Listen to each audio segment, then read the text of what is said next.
باب فی صلاۃ النہار، دن کی جو نماز ہے نفل، اس کے حوالے سے یہ باب قائم کیا ہے امام ابو داؤد رحمہ اللہ نے۔ چونکہ آپ کو پتہ ہے تطوع اور رکعات سنت کے ابواب چل رہے ہیں، تو یہاں پہ اس بات ترجمہ تو باللفظ کہہ لیں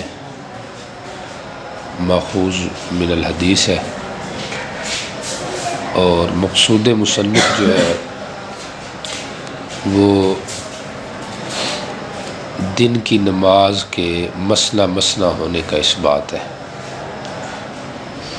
کہ دن میں دو نماز پڑھنا یہ زیادہ بہتر ہے نفل نماز،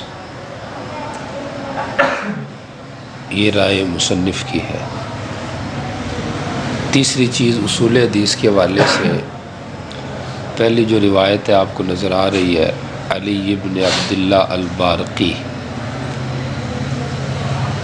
اکثر محدثین نے ان کی تضعیف کی ہے اور اکثر نے ان کی تضعیف کی ہے۔ امام ترمذی رحمہ اللہ نے بھی دو باب قائم کیے ہیں، ایک کے اندر انہوں نے اس روایت کو ذکر کیا ہے جس کے اندر مثنی مثنی کا ذکر ہے، چونکہ یہ باب آگے بھی آ رہا ہے، یہ تو ہے باب صلاۃ النہار، 24 نمبر باب آ رہا ہے باب صلاۃ اللیل مثنی و مثنی،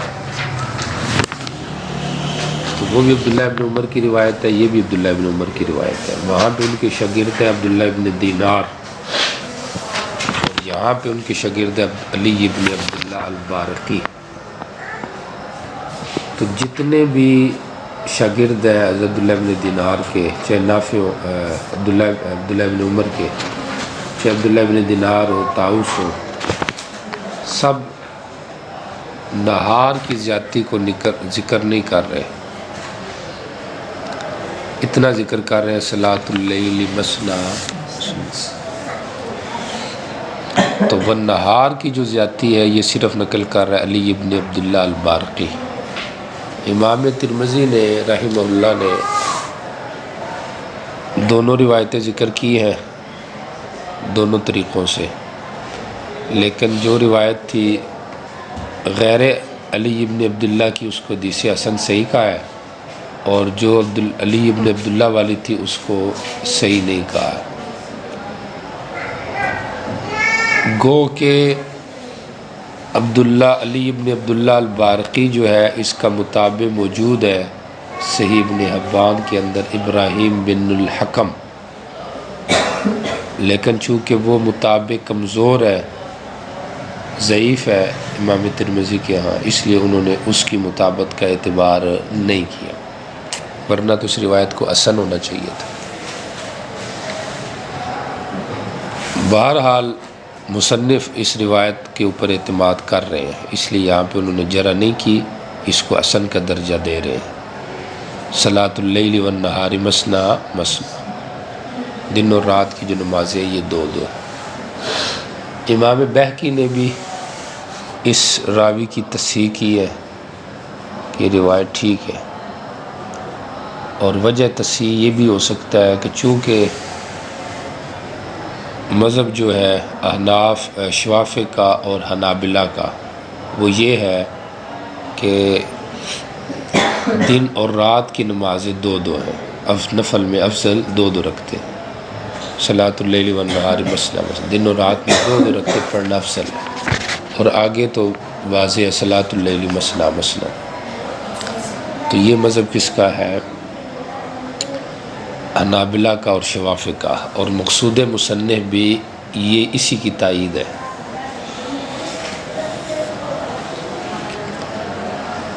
اور مثنی مثنی سے ان کی مراد کیا ہے؟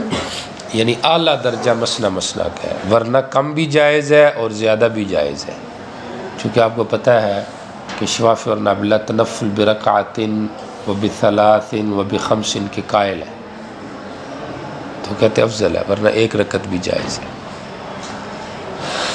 مالکیہ جو ہے رحمہم اللہ، ان کے ہاں یہ ہے کہ صلاۃ اللیل والنہار مثنی مثنی، اور احناف کے ہاں، پہلے احناف کا مذہب دیکھیں، احناف یہ کہتے ہیں کہ پھر ان میں اختلاف ہے آپس میں۔ امام صاحب کا مذہب یہ ہے کہ دن کے اندر بھی 4 اور رات میں بھی 4، سمجھ آ رہی؟ بتسلیمتن، بتسلیمتن، ہاں، ایک سلام سے۔ چونکہ دن کے اندر جو 4 ہے افضل، اس کی دلیل وہ پیچھے حدیث گزری ہے باب صلاۃ قبل الظہر کے اندر، سمجھ آ رہی کہ نہیں آ رہی؟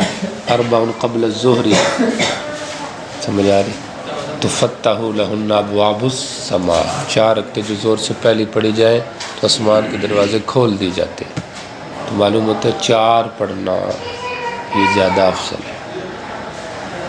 اور ویسے بھی آپ کو پتہ ہے عصر میں بھی 4 کا قول ہے، عصر سے پہلے بھی 4 ہے، تو زور سے پہلے بھی 4 ہے، تو یہ تنفل گویا کہ باربع رکعات ہوگا۔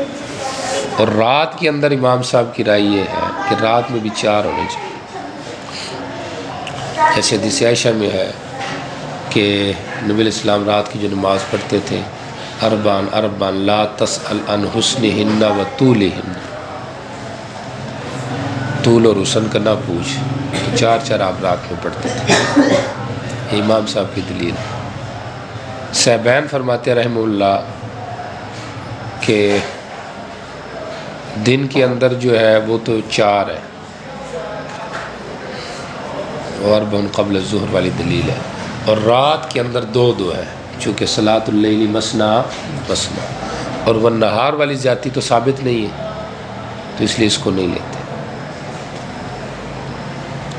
بات سمجھ آ رہی؟ وہ کہتے ہیں والنہار والی زیادتی جو ہے وہ ٹھیک نہیں ہے۔ تو یہ تو مذاہب ہو گئے کس کے حوالے سے، دن اور رات کی نمازوں کے حوالے سے۔ تو مثنی مثنی احناف کے ہاں اس کا معنی شفعاً شفعاً ہے، مثنی مثنی شفعاً شفعاً، یعنی وتر کی نفی ہے کہ نفل برکعات و بثلاث رکعات یہ جائز نہیں، تو مثنی مثنی سے اس کی نفی مقصود ہے۔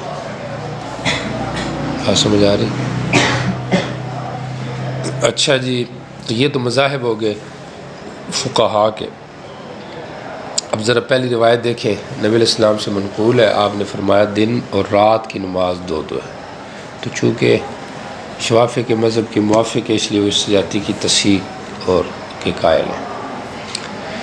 اگلی روایت پڑھیں جی۔ اچھا جی، یہ جو روایت ہے اس کے اندر کیا ہے کہ نبی علیہ السلام سے منقول ہے کہ آپ نے فرمایا دن کی نمازیں 2 ہیں، انت شہدا، اب یا تو بتسلیمتین ہے یا بتسلیمن ہے، بتسلیمتن ہے، سمجھ آ رہی؟ کیونکہ اگر انت شہدہ کو ماقبل کی تفسیر بنائے تو پھر تو یہ بتسلیمتن ہو جائے گی۔ کس طریقے سے؟ 2 یعنی یہ ہے کہ ہر 2 رکعت میں تشہد پڑھ، تو یہ ہو جائے گا ہر 2 رکعتوں میں صرف تشہد پڑھ، تو سلام آخر میں پھر ٹھیک ہوگی۔ اور یا بھی تسلیمتین ہو تو مطلب یہ ہے کہ ہر 2 رکعتوں میں تشہد پڑھ کے سلام پھیر دے، مقصد یہ۔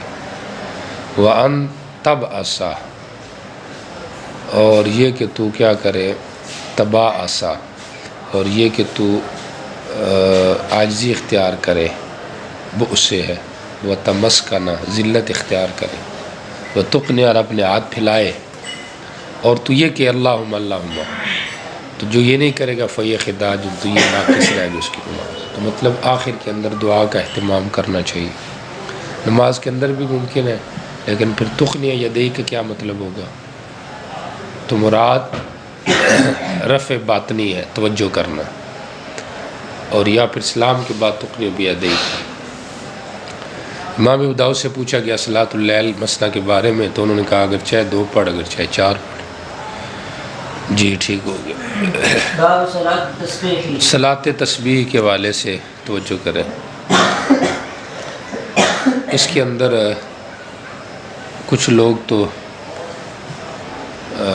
مفرط ہیں،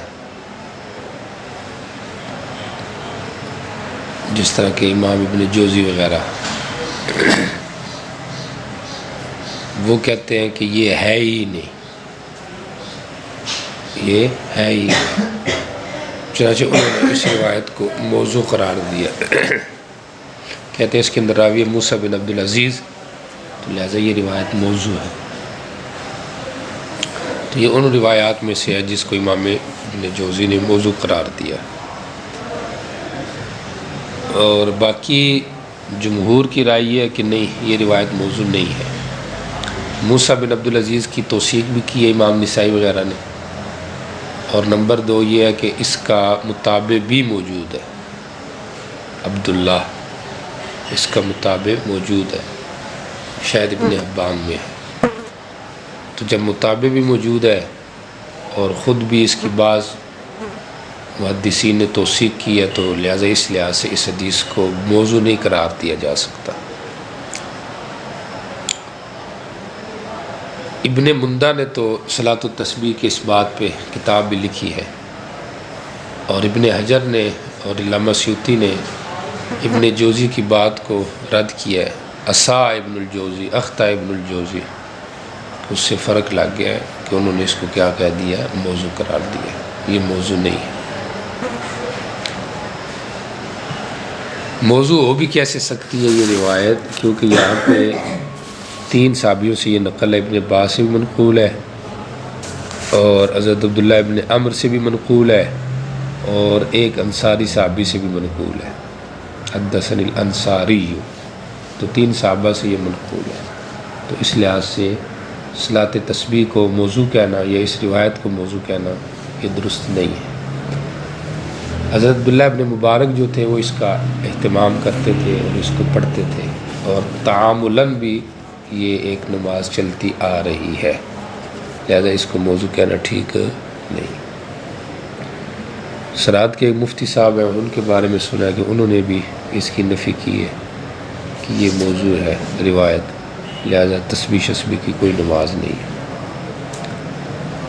تو بہرحال اس قسم کی باتیں لوگ کرتے رہتے ہیں، تو عافیت اس میں یہ ہے کہ بندہ کم از کم فروعی مسائل میں تو جمہور کے ساتھ رہے نا، سمجھ آ رہی۔ اچھا جی، اب توجہ کریں صلاۃ التسبیح میں، چونکہ تسبیح کی وجہ تسبیح یہی ہے کہ اس میں سبحانک اللہ کثرت سے پڑھا جاتا ہے، 4 رکعتوں میں 300 دفعہ، ہر رکعت میں 75 دفعہ، اور پہلی رکعت کے اندر پڑھنے کا طریقہ یہ ہے کہ قرات سے پہلے 25 دفعہ اس کو پڑھنا ہے، بلکہ قرات کے بعد 25 دفعہ، پھر رکوع میں 25 دفعہ، قومے میں 10 دفعہ، قومے میں 10 دفعہ، سجدے میں پھر بین سجدتین، پھر سجدے میں، پھر اٹھ کے جلسہ استراحت میں 10 دفعہ پڑھنا، تو یہ 75 دفعہ ہو جائے گی، ٹھیک ہو گیا۔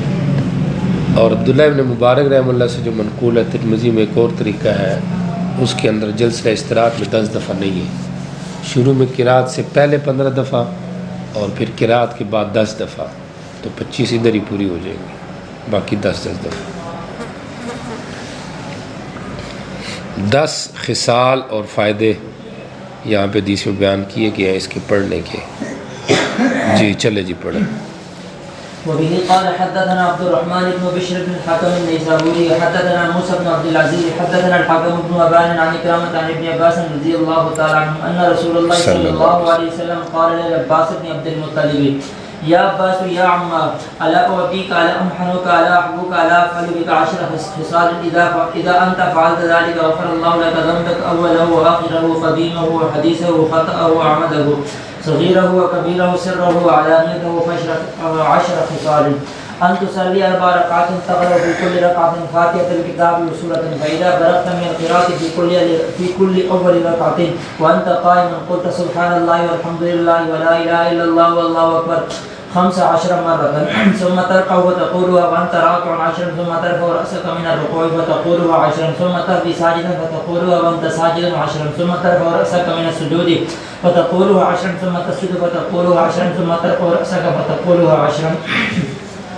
فذلك 75 في كل ركعة تفعل ذلك في 4 ركعات فإن استطعت أن تصليها في كل يوم مرة فافعل فإن لم تفعل ففي كل جمعة مرة فإن لم تفعل في كل شهر مرة فإن لم تفعل ففي كل سنة مرة فإن لم تفعل ففي عمرك مرة. حضرت عباس سے نبی علیہ السلام نے فرمایا اے عباس اے چچا کیا میں تجھے نہ دوں عطا نہ کروں، کیا میں تجھے 10 خصلیں افعلو نہ دوں کہ جب تو یہ کرے گا تو اللہ تیرے گناہ معاف کر دے گا، پہلے آخری قدیم پرانے نئے، جان بوجھ کے بھول کا، چھوٹے بڑے، ظاہری مخفی، یعنی 10 خصال یہ ہے یا 10 خصال. بات سمجھ آ رہی؟ یہ کیا ہے 10 خصال یہ ہے جو بھی بتا دیا. یہ 10 چیزیں ہیں، یعنی 10 خصال کا مطلب یہ ہے کہ 10 فائدے سمجھا جو حاصل ہوں گے. باقی یہ ہے کہ پڑھنی کس طرح ہے، 4 رکعتیں پڑھے گا، ہر رکعت کے اندر فاتحۃ الکتاب اور ایک سورت پڑھے گا. بس جب تو فارغ ہو جائے گا قرات سے، اول رکعت میں تو کھڑا ہو تو یہ کہنا سبحان اللہ والحمد للہ الا اللہ 15 دفعہ، پھر رکوع کرے گا، پھر اسی طرح کہے گا. آگے آ رہا ہے ان استطاعت، اگر تجھے طاقت ہو کہ تو ہر دن میں 1 دفعہ پڑھے تو ایسے کر، اگر یہ بھی نہ ہو تو ہر جمعے میں، اگر یہ بھی نہ ہو تو ہر مہینے میں 1 دفعہ، اگر یہ بھی نہ ہو تو ہر سال میں 1 دفعہ، اگر یہ بھی نہ کر سکے تو عمر میں کم از کم 1 دفعہ کیا کر پڑھ. جی چلیں. وبه قال حدثنا محمد بن سفيان الأبلي حدثنا حبان بن هلال أبو حبيب حدثنا مهدي بن ميمون حدثنا عمرو بن مالك عن أبي الجوزاء حدثني رجل كانت له صحبة يرون أنه عبد الله بن عمرو رضي الله تعالى عنه قال لي النبي صلى الله عليه وسلم غدا أحبوك وأعطيك حتى ظننت أنه يعطيني عطية. قال إذا زال النهار فقم فصلي 4 ركعات فذكر نحوه. قال ثم ترفع رأسك يعني من السجود الثانية فاستوي جالسا ولا تقم حتى تصبح 10 وتحمد 10 وتكبر 10 وتهلل 10 ثم تصنع ذلك في 4 ركعات. قال فإنك لو كنت أعظم أهل الأرض ذنبا غفر لك بذلك.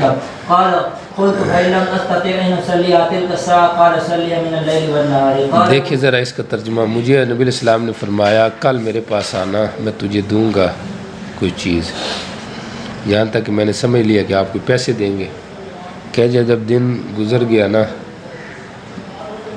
قال پھر نبی علیہ السلام نے فرمایا جب دن گزر جائے، ڈل جائے تو کھڑا ہو 4 رکعتیں پڑھ، پھر اسی کے مثل جو گزری ہے وہ آپ نے کہا، پھر سر اٹھا سجدے سے، پھر برابر بیٹھ جاؤ، نہ کھڑا ہو یہاں تک کہ 10 دفعہ تسبیح کہے اور تحمید کیا 10 دفعہ اور تکبیر کیا 10 دفعہ اور تحلیل کیا 10 دفعہ، یعنی اس میں یہ اضافہ موجود ہے. پھر تو یہ ساری 4 رکعتوں میں اس طرح پڑھ. نبی علیہ السلام نے فرمایا اگر تو زمین والوں میں سے سب سے بڑا گناہ والا ہوگا نا تو اللہ اس کی برکت سے تیرے گناہ معاف کر دے گا. اللہم اغفر لنا. میں نے کہا اگر میں یہ طاقت نہ رکھ سکوں کہ زوال کے بعد پڑھوں، کہا رات اور دن میں جب چاہے پڑھ لوں. جی چلیں. قال أبو داود وحبان بن هلال خال هلال الرائي. قال أبو داود رواه المستمر بن ريان عن أبي الجوزاء عن عبد الله بن عمرو رضي الله تعالى عنه موقوفا، ورواه روح بن المسيب وجعفر بن سليمان عن عمرو بن المالك نكري عن أبي الجوزاء عن ابن عباس رضي الله تعالى عنه قوله. وقال في حديث روح قال حدثت عن النبي صلى الله عليه وسلم. ٹھیک ہو گیا. وبه قال حدثنا أبو داود الربيع بن نافع حدثنا محمد بن مهاجر عن عروة بن رويم حدثنا الأنصاري أن رسول الله صلى الله عليه وسلم قال لجعفر بهذا الحديث فذكر نحوه. قال في السجدة الثانية من الركعة الأولى كما قال في حديث مهدي بن ميمون. جی. باب رکعت المغرب این یصلیان. مغرب کی 2 رکعتیں کہاں پڑھی جائیں؟ نوافل کی پڑھنے کا جو مقام ہے اس کا اختلاف پیچھے گزر چکا ہے، سمجھ آ رہی؟ ہمارے یہاں مطلقاً گھر میں پڑھنا افضل ہے، جمہور کیا یہی ہے. مالکیہ کا اختلاف تو ان کا نہاریہ تو پڑھے مسجد میں کیونکہ گھر میں شغل ہوگا، لے لیا پڑھے گھر میں. ہم نے کہا یہ اس نے اتفاق تھا نبی علیہ السلام کے ساتھ، ورنہ آپ بھی یہ چاہتے تھے کہ نوافل گھر میں پڑھے جائے کیونکہ یہاں پہ بھی آ رہا ہے حاضی صلاۃ البیوت، اور اسی طرح ایک حدیث میں آتا ہے کہ لا تجعلوا بیوتکم قبورا، گھروں کو قبرستان ہو نہ بناؤ۔ کل صلاۃ الرجل فی مسجد فی بیتہ الا المکتوبہ او کما قال، تو اس سے بھی پتہ چلتا ہے کہ نوافل گھر میں پڑھنے چاہیے۔ تو مغرب کا بھی یہی حکم ہے کہ وہ گھر میں پڑھے جائیں۔ بعض لوگوں نے اس میں تشدد کا قول کیا ہے، انہوں نے کہا کہ مغرب کی نماز گھر میں ہی ہوتی ہے، یعنی نفل مسجد میں پڑھے تو نہیں ہوتی، لیکن چونکہ یہ شاذ قول ہے اس کا کوئی اعتبار نہیں۔ جی چلے جی۔ وبه قال حدثنا ابو بكر بن ابي الاسود حدثني ابو مطرف محمد بن ابي الوزير حدثنا محمد بن موسى الفكري عن سعد بن اسحاق بن كعب بن عجرة عن ابيه عن جده ان النبي صلى الله عليه وسلم اتى مسجد بني عبد الاشهل فصلى فيه المغرب فلما قضوا صلاتهم رآهم يسبحون بعدها قال هذه صلاة نبی الاسلام نے فرمایا یہ تو گھروں کی نماز ہے جو تم ادھر پڑھ رہے ہو۔ سمجھ آ رہی؟ اصل میں زمانے کا فرق ہے۔ اس وقت لوگ عبادات میں لگتے تھے، تو اس لیے عجب اور تکبر کا، ریاکاری کا خطرہ تھا، اس لیے آپ نے کہا گھروں میں پڑھو۔ آج کل وہ تو نہیں ہے، آج کل تو لوگ پڑھتے ہی نہیں، سمجھ آ رہی؟ اس لیے اب اگر مسجد میں بھی پڑھیں تو وہ خطرہ ختم ہو جائے، ختم ہو چکا، علت کیا ہو چکی ہے؟ ختم ہو چکی۔ جی چلیں۔ وبه قال حدثنا حسين بن عبد الرحمن الجرجائي حدثنا طلق بن غنام حدثنا يعقوب بن عبد الله عن جعفر بن ابي المغيرة عن سعيد بن جبير عن ابن عباس رضي الله تعالى عنه قال كان رسول الله صلى الله عليه وسلم يدير القراءة في الركعتين بعد المغرب حتى يتفرق اهل المسجد۔ نبی علیہ السلام مغرب کی پہلی 2 رکعتوں میں قرات سنتوں میں جو مغرب کے بعد ہوتی لمبی کرتے یہاں تک کہ اہل مسجد چلے جاتے، تو تعارض نہ سمجھا جائے کہ پیچھے تو آپ نے کہا گھروں میں پڑھو، یہاں آپ لمبی کرتے، تو احیاناً آپ لمبی کرتے، سمجھ آ رہی؟ یا جب پڑھتے تو پھر لمبی کرتے، تو ٹھیک ہو گیا، اب تعارض نہیں ہے۔ جی چلے جی۔ قال ابو داود رواه نصر المجدر عن يعقوب القمي واسنده مثله وقال ابو داود حدثنا محمد بن عيسى بن التباع حدثنا نصر المجدر عن يعقوب مثله وبه قال حدثنا احمد بن يونس وسليمان بن داود العتكي وقال حدثنا يعقوب عن جعفر عن سعيد بن جبير عن النبي صلى الله عليه وسلم بمعناه مرسل قال ابو داود سمعت محمد بن حميد يقول سمعت۔ تو یہ جو آخری روایت تھی یہ تو مرسل تھی، لیکن آگے یعقوب کا مقولہ نقل کر کے مصنف نے اس کو بھی گویا موصول کر دیا کہ جو بھی میں بیان کروں جعفر عن جبیر کے واسطے سے تو سمجھو وہ عن ابن عباس ہی ہے۔ جی چلے آگے چلے۔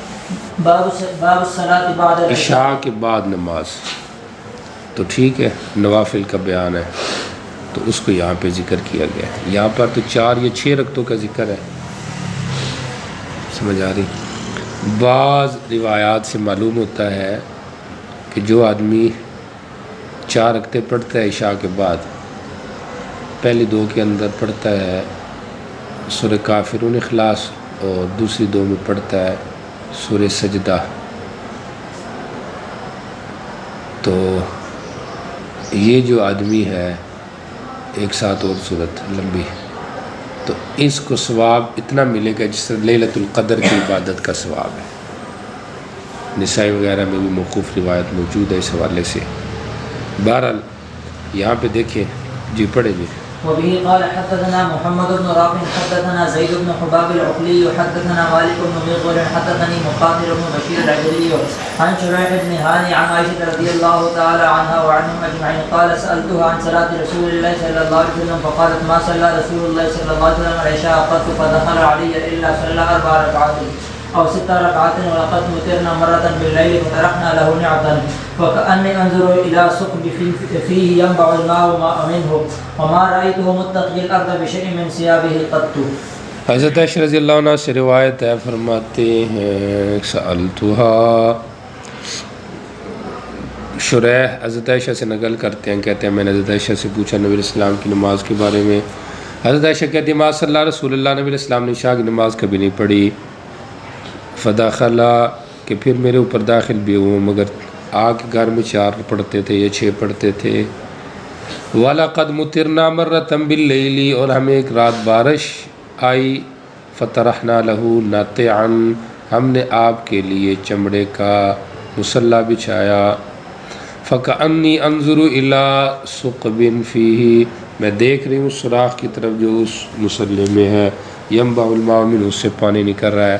وَمَا رَأَيْتُ، اور نہیں میں نے دیکھا آپ کو کہ وہ زمین سے بچ رہے ہو کسی چیز کے ساتھ بھی، اپنے کپڑوں سے بچانے والے ہوں، اپنے کپڑوں سے نہیں دیکھا میں نے آپ کو متقیاً کہ زمین سے بچنے والے ہوں.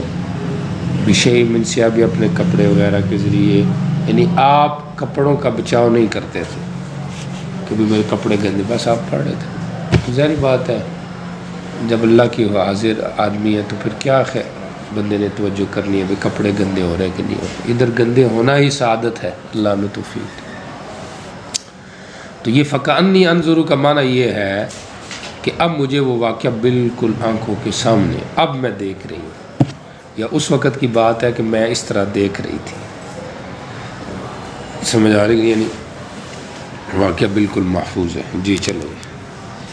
باب نسخ قیام اللیل، رات کا جو قیام ہے یہ منسوخ ہو چکا ہے. سمجھ آ رہی؟ سورہ مزمل کی ابتدا میں اس کا وجوب ہے اور آخر میں اس کا نسخ ہے. پہلے وجوب ہوا تھا جب نماز فرض نہیں تھی 1 سال تک، لیکن پھر 1 سال کے بعد قیام اللیل کیا ہو گیا؟ منسوخ ہو گیا. تو یہاں پہ اسی کا بیان ہے. جی چلیں. وبه قال حدثنا احمد بن محمد المروزي بن شبويه حدثني علي بن حسين عن ابي عن يزيد بن نحوي عن كرمة عن ابن عباس رضي الله تعالى عنه قام في المزمل قال في المزمل قم الليل الا قليلا سقط الايه التي فيها علم ان لم تحصوا فتاب عليكم فاقرأوا ما تيسر من القران وناشئة الليل أوله وكان صلاة الأول الليل يقول وأجدر أن تحصوا ما فرض الله عليكم من قيام الليل وذلك أن الإنسان إذا نام لم يدر متى يستيقظ وقوله وقوم قيل وأجدر أن يفقه في القرآن وقوله إن لك في النهار سبحا طويلا يقول فراغا طويلا. مزمل کے بارے میں حضرت ابن عباس نے کہا کہ یہ جو آیت ہے نا قم اللیل، اس کو منسوخ کر دیا ہے اس آخری آیت نے جو اسی میں علی معلم تحصوہ کو. ناشط اللیل کا معنی اول اللیل، اور ان کی وکان صلاتہم، اور تھی ان کی نماز جو کہ اول اللیل میں. یقولو، اللہ فرماتے ہیں کہ ہوا اجدارو، یہ زیادہ لائق ہے کہ تم محفوظ کرو اس کو جو اللہ نے تم پر فرض کیا ہے، من قیام اللیل، قیام اللیل سے. وکان صلاتہم، اور صحابہ کی جو نماز تھی اول لیل میں تھی. اور یقول، اللہ کیا فرماتے ہیں کہ یہ اول لیل میں نماز پڑھنا یہ زیادہ لائق ہے کہ تم اس میں قیام اللیل جو فرض ہے تم اس کو شمار کرو بھی ہم نے کتنا پڑھا ہے. اور یہ اس وجہ سے کہ انسان جب سو جاتا ہے تو اس کو نہیں پتہ ہوگا کب بیدار ہوگا، تو پھر اس کو کیا پتہ ہوگا میں نے کتنی پڑھی ہے یا پڑھوں گا پھر کہ نہیں پڑھوں گا. اور اللہ کا یہ قول و قیل ہے، اس کا معنی قرآن کے سمجھنے میں یہ زیادہ لائق اور درست ہے. قیلاً کہنے میں یعنی سمجھنے میں، چونکہ جب انسان کا دماغ حاضر ہوگا تو وہ جو کہہ رہا ہوگا سمجھ بھی رہا ہوگا، ورنہ کہہ اور رہا ہوگا لیکن سمجھ. اور اللہ کا یہ قول ان لک فی النہار سبحا طویلا، اس کا مطلب کہ اللہ فرماتے ہیں فراغا طویلا، دن میں لمبی فراغت ہے، دنیا کے کام کیجئے. عبادت تو رات کو ہوتی ہے یکسوئی میں. سمجھ آ رہی کہ نہیں آ رہی؟ سبحان اللہ. جنہوں نے کام کرنے ہوتے ہیں اللہ ہمیں بھی توفیق دے، تو وہ رات سے فائدہ حاصل کرتے ہیں کیونکہ رات میں یکسوئی ہوتی ہے، بندہ اپنا کام لپیٹتا ہے، سمیٹتا ہے. جی چلیں. وبه قال حدثنا احمد بن محمد يعني المروزي حدثنا وكيع عن مسعر عن سماك الحنفي عن ابن عباس رضي الله تعالى عنه قال لما نزلت اول المزمل كانوا يقومون نفعا من قيام في شهر رمضان حتى نزل اخر وكان بين اولها واخرها سنه. جب اول مزمل اتری نا تو صحابہ کھڑے ہوتے تھے نحو من قیام، جتنا کہ ان کا قیام شہر رمضان میں ہوتا تھا، اتنا لمبا لمبا، یہاں تک کہ آخر آیت اتری